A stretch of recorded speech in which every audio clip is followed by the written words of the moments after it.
Magandang araw ng Miyerkules po mga bayang karerista. Magbibigay na po tayo ng tip, giat impormasyon para sa araw na to, July 31, 2024. Tara!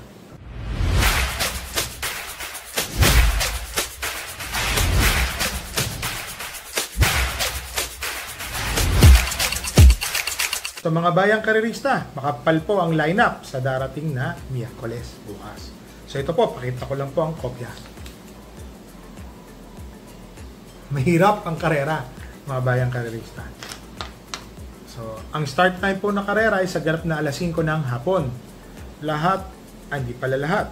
So, 1, 2, 3, 4 na karera po dito ay 1,400 meters and then 3 po ang 1,200 meter race.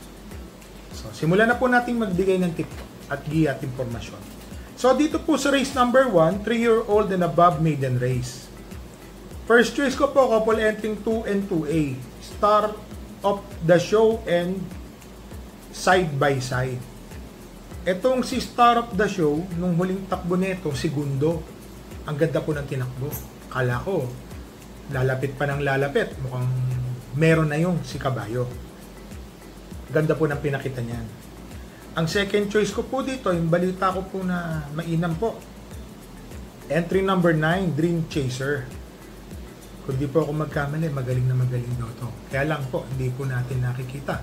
Sabi ng trainer ko sa pista ng Malbar, alam nyo naman kasi, wala na pong pista ang Carmona. Naglagay po ako ng third choice. Ito po entry number 7 na si Bolt Champ. Meron po itong takbo sa barrier na 1.15.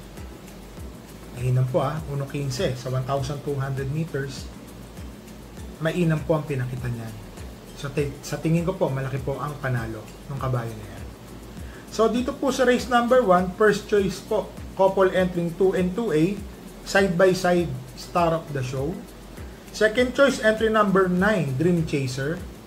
Third choice po, entry number 7, Bolt Champ. Dito no tayo sa race number 2, 1,200 meter race. 8 runners po. 16 to 21 ang rating split niyan. First choice po, entry number 8, Malabon King. Malabon King po, mga bayang karerista, ang inam po ng panalo nito nung nakaraan.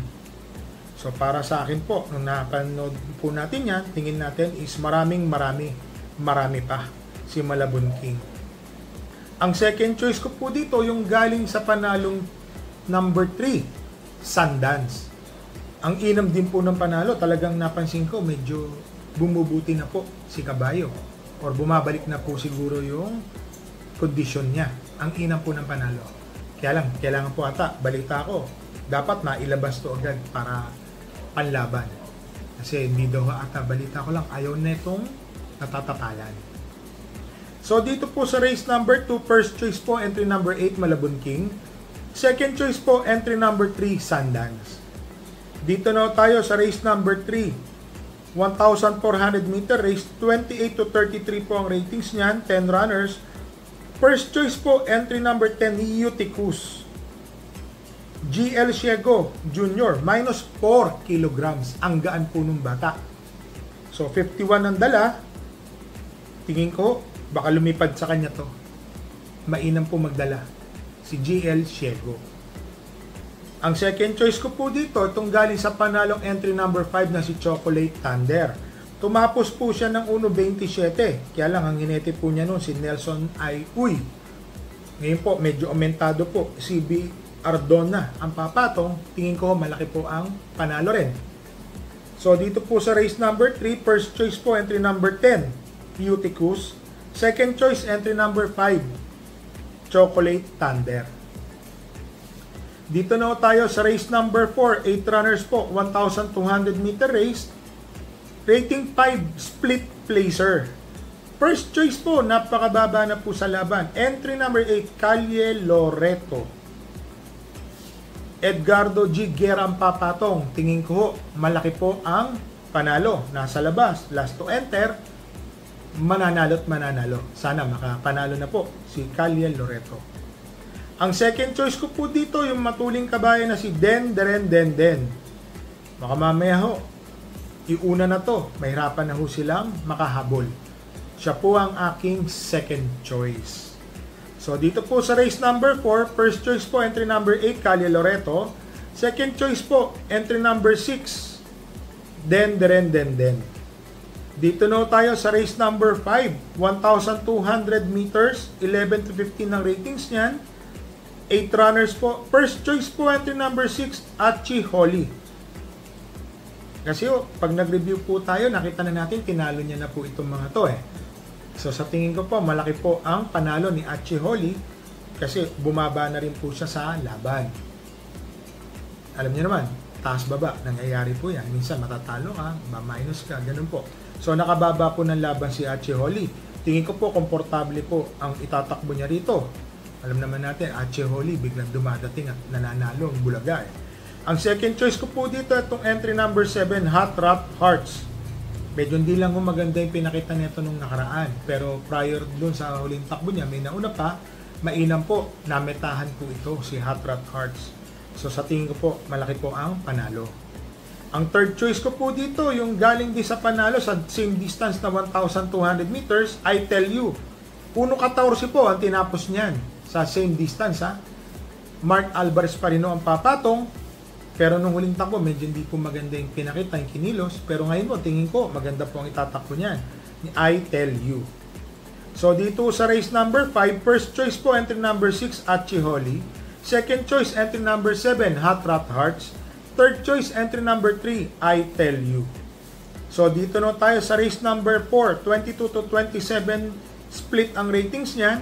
1,400 meter race, 9 runners po. First choice po, entry number 5, Light Bearer. Stakes campaigner po kasi ito, kaya ako nilagay na pang-primera. Tingin ko po, malaki po ang panalo niyan. Baka dihado pa ito dito. Sana makaraos po. Ang second choice ko po dito, itong entry number 9 na si Full Combat Order. Maganda ang numero, nasa labas po ha, nasa labas. So sa tingin ko, last to enter, hindi na matatakpan, hindi na iikot. Gaganon na lang siya. Tingin ko, malaki rin po ang panalo niyan. Ang third choice ko po itong entry number 1, Feel the Burn. Itong si Feel the Burn, mga bayang karerista ha. Kainan po ang tinatakbo nito lately. Para sa akin po, malaki po ang panalo. Nilagay ko lang po siyang third choice. So dito po sa race number 6, first choice po entry number 5, Light Bearer. Second choice entry number 9, Full Combat Order. Third choice po entry number 1, Feel the Burn. So dito na tayo sa race number 7, 12 runners po, 1,400 meters, 6 to 10 po ang rating split niyan. First choice po, Matuling Kabayo, entry number 3, Glenda's Magic. Gusto ko po kasi yung numero niya, kaya ginawa ko po siyang pang-primera. Dati ho, nasa labas, medyo tutupi pa, ngayon ho, nasa balya na. Tingin ko ho, mananalo at nandito na po siya sa komportableng ratings niya, 6 to 10. Tingin ko, malaki po ang panalo pag napabayaan po ito sa unahan. Wala po akong nakikita sa makakasunod sa sobrang tuloy ng pacing ni Glenda's Magic. Ang second choice ko po dito ay nakababa na rin po ng ratings na si Jengs Had Enough. Etong si Jengs Had Enough, MP Cañete po ang papatong, may kainaman po itong kabayan na to, si Jengs Had Enough. Kung mari-review nyo lang, may takbo po ito sa GBT, sa ratings, segundo, tersero, kwarto. Tingin ko ho, malaki po ang panalo. Ang third choice ko po dito, itong entry number 1, Himanchi. Si Himanchi po, medyo hindi lang maganda ang numero, nasa 1. Medyo baka matabunan po siya eh. Nandiyan po si Glenda's Magic, Lynn's Pride, Quincy, at saka si Munich. So para sa akin po, may panalo po ito once na i-cross agad to sa gitna. Kasi talaga naman pong medyo may pagka sa gate din yan. Kailangan na sa gitna. Maganda pong ipapakita niya. So dito po sa race number 7, first choice po entry number 3, Glenda's Magic. Second choice entry number 7, Jengs Had Enough. Third choice po entry number 1, Himanchi. So mga bayang karerista, pasensya na ho kayo. Hindi ho tayo pinalad na manalo si Doña Chichay. Unang-una po, nakausap ko po yung trainer ko. Napakaganda po ng tinakbo ni American Pero. American Paria. Napakaganda po ng tinakbo, napakainam, napakagaling. 1.27 ang sama pa ho ng pista, ang lalim. -2, 1.25 po malamang ang tinakbo ni American Paria. nung araw na yun. Yung sa normal timing po yan. Yung sa normal, sabihin, normal ang pista, walang hindi malalim na malalim. Yung ganon, 1.25 kayang-kaya po ni American Paria. Minus 2 seconds, yung po ang sabi ng trainer ko. Tapos si Doña Chichoy po, tingin niya, 1.25 medya hanggang 1.26 ang tinapos. Pero 1.27 medya inabot. Segundo lang po tayo. So, ganun po talaga ang karera. Naniniwala po ako na talo is talo. Wala pong ibang eksplanasyon. Yung mga nagsasabi po na kabayo ko, maga pa lang, yaring forecast na. Hindi ko totoo yan. Huwag ko kayo maniniwala sa chismis. Papalakas loob lang po sila. Ibig sabihin, alam naman namin na may talo yung kabayo ko kasi imported ang kalaban. Eh, napaka-diferensya po sa timbang is 56 kontra 52. Apprentice pala yung rider. Akala ko nang malikmata ko. 56 kilograms plus para pernalia po yung mga sapin, tapalodo, yung mga nilalagay po sa kabayo, sabihin natin mga 1 kilo or mahigit 1 kilo, so mga 57 plus yun. Ganun po talaga ang karera, mga bayang karerista. Naniniwala po ako talo is talo. So mga bayang karerista, shoutout lang po natin kung sa Kamiyas OTB, kay Mr. Ed, Manny, Weng, Alan at kay Mr. Jemmy and Boy. Long shot Tambayan Boys, Atoy Store, shoutout po sa inyo. John Coronel Jr., shoutout po. Kay Mr. Tanyo Baisa, Carmen Acosta, Crispin Tanson, shoutout po. Karinista ng Kamiyas, kay Alan Floresta, Danilo Rinugid Nilo, shoutout po sa inyo. Roger Abila, Reggie Antal, shoutout po. Dakma OTB, Santa Mesa, shoutout po sa inyo. Kay Rick, kay Boboy, and Sunny. Pagbati po ay mula ito kay Mr. Jostan of Italy. So, ang layo po niya, nangangarera, nanonood. So, mga bayang karerista, re-remind ko lang po kayo. Papakita ko lang ulit sa inyo kung gaano kahirap ang karera. Yan po, ang second page. Ito po ang first page. Almost, alam nyo na, mahirap. Mahirap po talaga. At wala po tayong tatakbo. Bigyan muna natin ng pahinga yung mga kabayan natin ngayon. Baka sa Biyernes po, may pinasali po ako, kaya lang. Baka Sabado, Linggo, or baka susunod na linggo na po natin yung mga kabayan natin para tamang rest. So mga bayang karerista, dala po tayo ng tubig at payong. Medyo umuulan. Ngayon nawala na yung baha sa amin.